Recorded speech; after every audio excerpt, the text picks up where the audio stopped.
हरियाणा में लोकसभा चुनाव के लिए मतदान 25 को होना है और मतदान से पहले अब चुनाव सातवें आसमान पर चुनाव का पारा पहुंचता जा रहा है। कई खास मेहमानों का भी अब हरियाणा में आना शुरू हुआ है। सिरसा में हूं और सिरसा में जर्मनी के सांसद हैं राहुल कंबोज, वो अपनी टीम के साथ यहां पहुंचे हैं और अशोक तंवर के जिगरी मित्रों में से एक हैं और उनके लिए यहां पर वोट की अपील करने आए हैं। मेरे साथ हैं राहुल कंबोज जी। राहुल जी, सबसे पहले स्वागत है आपका। धन्यवाद जी, बहुत आपका, थैंक यू। आप सांसद हैं, मेंबर ऑफ पार्लियामेंट हैं, आप जर्मनी से, आप यहाँ आए हैं। कैसे देख रहे हैं इलेक्शन को, जर्मनी के इलेक्शन और इंडिया के यहाँ के इलेक्शन में कितना डिफरेंस देख रहे हैं आप? सबसे पहले तो मैं बताना चाहूंगा कि जर्मनी के फ्रैंकफर्ट शहर से मैंने पार्लियामेंट की सीट जीती है और उसमें यह है कि इंडिया में आकर, एक तो यहाँ पर गर्मी बहुत है, आज अच्छा लग रहा है अपने देश में आके, और यहाँ की भागदौड़ देखी है तो जर्मनी के और यहाँ के इलेक्शन में तो बड़ा डिफरेंस देखने को मिल रहा है। क्योंकि मैं तो बचपन में ही चला गया था जर्मनी, तो ऐसा इतना समय देखने को नहीं मिला कि किस तरीके से यहाँ पर इलेक्शन में होता है, मगर जर्मनी से ज्यादा टफ है, भागदौड़ बहुत ज्यादा है। यहाँ तो ईवीएम से वोट होता है, अगर आप मतदान तक रुकेंगे तो आप उसको देखेंगे भी, लेकिन आपके यहाँ जर्मनी में कैसे, किस तरह से लोग वोट कर पाते हैं? वहाँ अभी भी बैलेट पेपर से होता है। हाँ। क्योंकि सब लोग, ये ऐसे बुजुर्ग लोग भी हैं जिनको इलेक्ट्रॉनिक मीडिया का इतना नहीं पता रहता, तो वो ट्रस्ट करते हैं कि हम बैलेट पेपर से ही करें। बल्कि डिजिटल वोटिंग भी अगर आप करना चाहोगे उसमें अभी इतना संविधान नहीं है। मोस्टली लोग जाकर पर्सनली बैलेट पेपर पे करते हैं और उसमें ये भी है कि घर बैठकर भी वोट कर सकते हैं। अगर कोई नहीं जा सकता तो बैलेट पेपर घर आ जाता है, आप अपनी वोट देकर उसको बाय पोस्ट वापसी भेज सकते हैं। तो कैंपेनिंग में कितना डिफरेंस है आपने देखा? आप कब से हैं यहाँ पर इंडिया में, कब से हैं, और सिरसा में कब से? सिरसा में मैं कल आया, मैं 3 दिन से आया हुआ हूँ। अच्छा, हाँ। पहले आप अपने घर थे, घर शायद यमुनानगर में? नहीं, हम करनाल गए थे, वहाँ पर मेरी कॉन्फ्रेंस थी, प्रेस कॉन्फ्रेंस थी। अपने खट्टर साहब आए हुए थे तो उनके साथ मिलकर वहाँ पर थोड़ा हमने विचार किया कि हम एक टीम भी लेकर आए साथ में, तो कुछ इन्वेस्टमेंट का, लोगों की भलाई के जो स्कीमें हैं वो भी उनके साथ शेयर की, और इसलिए मैं वो वहाँ पर प्रेस कॉन्फ्रेंस करनाल में किया। उसके बाद हम यहाँ आए। अच्छा, आपने डिफरेंस कितना देखते हैं, यहाँ किस तरह से प्रचार होता है और जर्मनी में किस तरह से प्रचार होता है? फ्रैंकफर्ट जहाँ पे आपने कैंपेनिंग कैसे की और यहाँ की कैंपेनिंग में कितना अंतर? मैं तो कहूँगा दोनों जगह मोटिवेशन चाहिए, दोनों जगह जोर लगता है, और उसमें यह कि भागदौड़ जो फील्ड वर्क है वो भारत में ज्यादा है। क्योंकि आपको हर एरिया बहुत बड़ा है, लोग बहुत ज्यादा हैं, और यहाँ पर कहीं ना कहीं उम्मीद रहती है कि हमें पर्सनली आकर अप्रोच करें, गांव में आए, घरों में जाएं। तो जर्मनी में इतना नहीं रहता, तो पीपल नो कि व्हाट इज द एजेंडा पढ़ते हैं और उस हिसाब से पार्टी प्रचार करती है। पर्सनली जो कैंडिडेट होते हैं वो कम प्रचार करते हैं इस चीज का। और यहाँ कैंडिडेट को ज्यादा मेहनत करनी पड़ती है, पार्टी से लोग भी आते हैं। राइट, कैंडिडेट को अपना प्रचार करना पड़ता है, अपनी बात रखनी पड़ती है। इतना हेक्टिक होता है? क्योंकि आप भी कल भी तंवर जी के साथ थे, कल अशोक तंवर रात को 2 बजे घर पहुंचे, सुबह फिर 9 बजे वापसी, भागदौड़। इतना हेक्टिक क्या जर्मनी में भी रहता है? नहीं, इतना हेक्टिक तो कभी भी नहीं रहा आज तक मेरे ख्याल से, बट यह कि उनके साथ जुड़कर हमें भी पूरे 24 घंटे में 2 या 3 घंटे सोने को मौका मिला, तो it's a good experience actually. तो मुझे अच्छा लग रहा है बहुत इसमें अपनी एनर्जी लगाने में, और इतना हेक्टिकल जितना मैंने यहाँ देखा है जर्मनी में बिल्कुल नहीं होता। अश्विनी जी भी हमारे साथ हैं, अश्विनी तिवारी जी हैं, आप बिजनेसमैन हैं वहाँ पे। यहाँ की गर्मी को कैसे एंजॉय कर रहे हैं? क्योंकि वहाँ तो जितना लोग टेम्परेचर अंदर घर में लगा के बैठे हैं एसी चला के, उतना तो वहाँ नॉर्मल ही रहता है। तो मैं इंडियन ही हूँ, लेकिन मुझे मालूम इसका टेम्परेचर का ठीक है, चलता है। अच्छा, सूरज का टेम्परेचर तो पूरा है यहाँ पर 44-45 डिग्री जा रहा है। राजनीतिक चुनावी टेम्परेचर कितना देख पा रहे हैं आप? ये मुझे तो मालूम है राजनीतिक टेम्परेचर कैसे है, वो तो ज्यादा है, काफी है। चुनावी गर्मी भी बहुत है। चुनावी गर्मी भी बहुत है। अच्छा लगता है अशोक तंवर यहाँ पर कुमारी शैलजा को हरा पाएंगे? श्योर जी, उसको हरा पाएंगे। सभी, उनकी भी बहुत कोशिश है, वो दिन रात लगे रहते हैं। हम भी इधर आए हैं और हम उनकी सपोर्ट करेंगे। और जैसा कि राहुल जी ने बताया कि उनकी फैमिली बहुत बड़ी है, तो ये भी सपोर्ट कर रहे हैं, हम भी सपोर्ट कर रहे हैं, सभी सपोर्ट कर रहे हैं। हम अभी पहले, कुछ देर पहले हम उनसे मिले थे और कल भी उनसे बातचीत हुई थी। तो वो बहुत इंटेलिजेंट पर्सन है मिस्टर तंवर जी। जीतेंगे, क्यों नहीं जीतेंगे? हैं? तो हम उसको विश करते हैं कि जीते। Ma'am, what is your name? Lydia. Have you enjoyed Indian political moments or how campaigning is going on? Yes, we are enjoying every moment. Campaign is very professional, very amazing. You have very good people in Sirsa. We are very happy that we are with you in this important moment. What is your experience and good name, please? My name is Agnes, and I am very happy to be in Sirsa and see a lot of people that were to us very nice, and I like this culture and I enjoy this time. Thank you. Enjoy कर रहे हैं। अच्छा, आपका क्या नाम है ma'am? Divyangini. आप यहीं से हैं? हाँ, मैं लोकल हूँ, मेरे फादर इन लॉ है जिनका घर। अच्छा, हम जहाँ पर खड़े हैं ये आपका घर? जी। अच्छा, तो आप कैसे देख रहे हैं चुनाव को? पहले कांग्रेस में थे, 3 चुनाव कांग्रेस से लड़े और अब भाजपा में हैं। अशोक तंवर के साथ आप लोग जुड़े हुए हैं। कितना प्रेम प्यार उनको मिल रहा है और क्या लगता है कि कुमारी शैलजा को हरा पाएंगे वो? बिल्कुल अच्छा है रिस्पांस तो।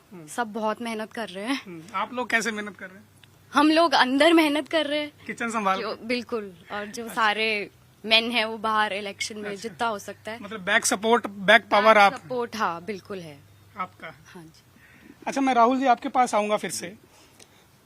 जर्मनी में और इंडियन की डेमोक्रेसी में कितना अंतर देखते हैं आप?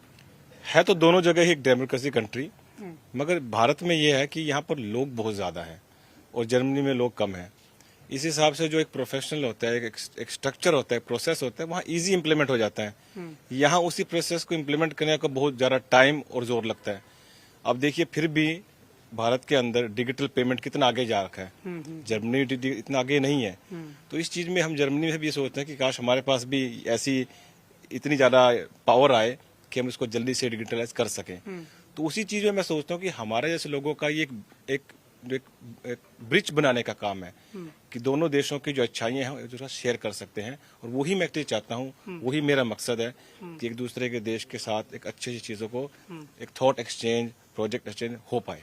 और जिस तरह से वॉर चल रही है, 2 बड़ी बड़ी कंट्रीज आपस में लड़ रही हैं, तो रूस और यूक्रेन की लड़ाई तो अब तो करीब 2 साल होने वाले हैं। इसका प्रभाव कितना पड़ता है? जर्मनी में क्या पड़ रहा है और इंडिया में किस तरह देखते हैं आप? प्रभाव तो पड़ता है। कहीं भी वॉर होगा, कहीं भी हानि होगी तो इंसान का दिल तो दुखेगा ही, उससे इंसान तो दुखी हो गई। और मतदान करने वाले लोग दुखी होंगे तो उसके बाद जनता भी दुखी होगी। तो दुखी नहीं होना चाहिए। वॉर तो जहां भी होती है वो गलत है और वो होना नहीं चाहिए। अच्छा, आप कब से जर्मनी में हैं? मैं जब 9 महीने का था तो मैं जर्मनी चला गया था। वहां जाकर ही अपने स्कूलिंग की पढ़ाई की, मगर हमेशा देश से और अपनी कम्युनिटी से जुड़ा रहा। इसलिए मैं आज भी अच्छी हिंदी, उर्दू, यही सवाल मेरा था। मैंने इसीलिए पूछा ये कि आपकी इतनी अच्छी हिंदी और कई वर्ड्स इतने शुद्ध, कई शब्द इतने शुद्ध, अगर मैं खुद हिंदी पे आऊँ तो घर वालों का संस्कार और भारतीय एक लगाव आपके साथ है। जी, कम्युनिटी का बड़ा प्यार है और हमारे पिताजी की हमारे घर में यही सिखलाई रही है हमेशा कि आप हिंदी में भी अपना स्ट्रॉन्ग रखो अपना हाथ, और इसलिए अच्छी हिंदी बोलने को मिलता है। बस मैं सिर्फ बोल सकता हूँ, पढ़ने और लिखने में फिर हाथ तंग रह जाता है। अच्छा, सीखेंगे कि जब तक इंडिया में है? अब तक जरूरत नहीं पड़ी, वैसे ऐसे ही काम बढ़िया चलता रहा है। तो आई थिंक ऐसे ही अगर इंग्लिश में, हिंदी में, जर्मन में अच्छा चलता रहे तो ओके। और अभी आप इंडिया में कब तक रहेंगे और क्या वोटिंग तक रहने वाले हैं या चले जाएंगे? नहीं, वोटिंग से पहले चले जाएंगे, क्योंकि जैसे मैंने बताया पूरी टीम साथ में आई है, तो हमारा भी काम वहाँ पर बीच में रुका हुआ है। हम तो स्पेशल इसीलिए आए थे, हमारा यही एक मिशन था, एक यही सपोर्ट था कि जनता को बेनिफिट्स मिले, जर्मनी की क्वालिटी भारत में भी आए और जो वहाँ की चीजें हैं वो यहाँ भी लागू हों। उस थॉट प्रोसेस को हम आगे फॉरवर्ड करने के लिए यहाँ आए हैं। That's the main reason. तो स्पेशली अशोक तंवर के लिए आए हैं या बीजेपी के लिए प्रचार कर रहे हैं? ठीक है, अशोक तंवर जी तो हमारे परिवार वाले, हमारे भाई हैं। उनके साथ तो हम खड़े ही हैं, पहले भी खड़े थे। बहुत अच्छे रिलेशन है। मैंने अभी हिस्ट्री जान सकता हूँ? जी, वो 2 साल पहले हमने जर्मनी में प्रोग्राम भी करवाया था। वी ऑर्गेनाइज चैरिटी गाला। तो उसमें ये था कि जहाँ से भी कुछ चैरिटी के लोग हैं, जो डिफिकल्टीज हैं, जो भी प्रॉब्लम्स हैं कम्युनिटी में वहाँ जर्मनी में, तो हमने गाला किया था। अशोक तंवर जी वहाँ चीफ गेस्ट थे, तो उससे उनको बेनिफिट मिला था। बहुत सारे लोगों को वहाँ हमने हेल्प भी की थी। तो उस ट्रस्ट के हिसाब से हमने वहाँ पर ऑर्गेनाइज किया था। तो वहाँ पर काफी दिन रहे थे, बड़ा काफी थॉट एक्सचेंज हुआ था। अच्छा, नरेंद्र मोदी जी के प्रधानमंत्री बनने के बाद बीजेपी वाले तो कहते हैं कि बहुत स्ट्रांग हुआ है इंडिया की एक छवि, बहुत बड़े स्तर पर उसमें इजाफा हुआ है। आप जर्मनी के एमपी हैं, आप ग्राउंड पे कैसे देखते हैं भारत की छवि पहले से और अब में कितना अंतर आया? देखो, पूरी जर्मनी की बात तो मैं नहीं बता सकता, मैं अपने जो हमारी कॉन्स्टिट्यूंसी है फ्रैंकफर्ट में उसकी बात बता सकता हूँ। और क्योंकि हमारा जो एयरपोर्ट है फ्रैंकफर्ट में वो जर्मनी का सबसे बड़ा है और आई थिंक यूरोप में भी वो दूसरे तीसरे नंबर पर ही आता है। तो जब भी कभी कोई डेलीगेशन आता है तो फ्रैंकफर्ट में ही सोरा उसकी लैंडिंग होती है। और मैं कहूँगा जब से नरेंद्र मोदी जी प्रधानमंत्री बने हैं तो थोड़ा नहीं बहुत ज्यादा फायदा हुआ है जो भी भारतीय बाहर रह रहे हैं। हम कहीं भी जाते हैं तो everybody knows about PM Modi और वो क्या क्या काम हो रहे हैं। अगर मैंने डिजिटल का नाम आपको बताया, उन चीजों में नरेंद्र मोदी जी ने बहुत अच्छा काम किया। इंटरनेशनल वेस अच्छे हुए हैं, डिप्लोमेटिक जो एक रिलेशंस हैं और देशों के साथ वो बहुत स्ट्रांग हुए हैं। आप मिले भी हैं मोदी जी से कभी? पर्सनली मैं उनसे ट्रांजिट में ही मिला हूं, पर ऐसे थॉट एक्सचेंज नहीं हुए। बट आई थिंक उन्होंने जितना काम किया है, हमारे पूरे भारतीय जो बाहर रहते हैं प्रवासी भारतीय, उनको उससे बहुत बेनिफिट मिलता है और हम उनकी बहुत रिस्पेक्ट करते हैं। अच्छा, हरियाणा सरकार में पूर्व मुख्यमंत्री हैं मनोहर लाल जी, आप उनसे भी मिले, नायब सैनी जी से भी मुलाकात होगी। क्या जर्मनी और हरियाणा की आपस में कुछ स्टेट वाइज बॉन्डिंग कुछ होगा, कुछ मान के चलें कि कुछ प्रोजेक्ट से एक्सचेंज होंगे? मैं 2016 से खट्टर साहब के संपर्क में हूं, हर साल आके उनसे मिलता हूं और हमने काफी प्रोजेक्ट्स ऑलरेडी इम्प्लीमेंट किए भी हैं। बच्चों के साथ हमने स्टूडेंट एक्सचेंज प्रोग्राम इम्प्लीमेंट किया है और हम आने वाले कल में जो यहाँ पर स्किल ट्रेनिंग है उसको भी नर्सिंग के में लेने के आना चाहते हैं। तो there are some projects which already be done, वो चल रहे हैं। तो नए प्रोजेक्ट्स भी साथ लेकर आए थे जिसमें कि होटल में इन्वेस्ट करना चाहते हैं या आने वाले कल में कोई हॉस्पिटल में इन्वेस्ट करना चाहते हैं। ये नए प्रोजेक्ट्स हैं जिन पे अभी हम काम करेंगे। जर्मनी में डिमांड है कि ईवीएम से वोटिंग करवाई जाए या बैलेट चलता रहे, और क्या बूथ कैप्चरिंग वहां भी होती है? देखिए, जर्मनी का जो देश है उसमें जो लोग ये कहते हैं कि हम वो चीज कभी नहीं खाएंगे जिसको हम जानते नहीं है। तो जो नई चीज आती है उससे थोड़ा सा वो परहेज रखते हैं। अच्छा। तो जब भी कोई नई टेक्निक आती है, नई कोई चीज आती है, उससे वो घबरा जाते हैं पहले। So they need time to feel comfortable. तो आई थिंक अभी तो टाइम लगेगा, जब तक भी बैलेट पेपर खत्म होगा उसमें थोड़ा टाइम लगेगा। इंडिया में तो जो ओपोजिशन पॉलिटिकल पार्टीज हैं बीजेपी से, वो तो कहते हैं कि ईवीएम हटाओ, जब तक ईवीएम है तब तक तो बीजेपी ही आएगी। आपको लगता है कि ईवीएम को हैक किया जा सकता है या इस तरह से इलेक्ट्रॉनिक वोटिंग मशीन डिवाइसेस हैं? मुझे नहीं लगता कि इस तरीके से कोई भी हैक वैक किसी चीज को हो सकता है, क्योंकि ऑब्जर्वेशन तो हर जगह है, हर पार्टी के लोग देख रहे हैं। ऐसा तो नहीं है कि एक ही आदमी कर रहा है, वो मशीन भी वो बना रहा है, वही उसको चला रहा है। आई थिंक इसमें everybody has a right to check and everybody seeing and watching the process. तो मुझे नहीं लगता इसमें कोई खराबी है। चलिए, बहुत बहुत शुक्रिया। तो राहुल कंबोज हैं और इनकी टीम है, ये लोग सब जर्मनी के फ्रैंकफर्ट से इंडिया आए हैं, सिरसा आए हैं और अशोक तंवर के लिए वोटिंग की अपील कर रहे हैं। राहुल कंबोज मुख्यमंत्री मनोहर लाल जो पूर्व में थे और अभी सरकार के जो वर्तमान मुख्यमंत्री नायब सैनी, उनसे भी मुलाकात करेंगे और थॉट्स एक्सचेंज के साथ साथ कुछ प्रोजेक्ट एक्सचेंज की बात भी होगी।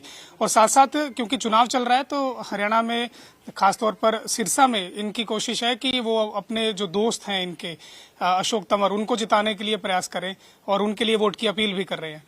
तो हमने विचार इनको सुना दिए, आपको सुनाए कि किस तरह से ये लोग मानते हैं कि जर्मनी और यहाँ में कितना अंतर है चुनाव में, मतदान में और इस पूरी चुनावी प्रक्रिया में। लेकिन थॉट्स हैं इनके, चाहते हैं कि यहाँ से अशोक तंवर चुनाव जीत करके जाए और इंडियन डेमोक्रेसी जो है उसको ये लोग फॉलो करते हैं। अब चुनाव नतीजा क्या होता है वो देखने वाली बात होगी कि अशोक तंवर और बीजेपी कहाँ रहते हैं, क्या अपनी परफॉर्मेंस को बीजेपी दोहरा पाती है, अशोक तंवर ये सीट निकाल पाते हैं, ये देखना बेहद दिलचस्प होगा। कैमरा पर्सन रिंकू के साथ सुधीर पांडे, पंजाब केसरी टीवी, सिरसा। हमसे जुड़े रहने के लिए हमारे YouTube चैनल को सब्सक्राइब करें और नई वीडियो की नोटिफिकेशन के लिए बेल आइकॉन को दबाएं। अगर आप ये वीडियो Facebook पर देख रहे हैं तो लाइक जरूर करें और ज्यादा से ज्यादा शेयर करें। धन्यवाद।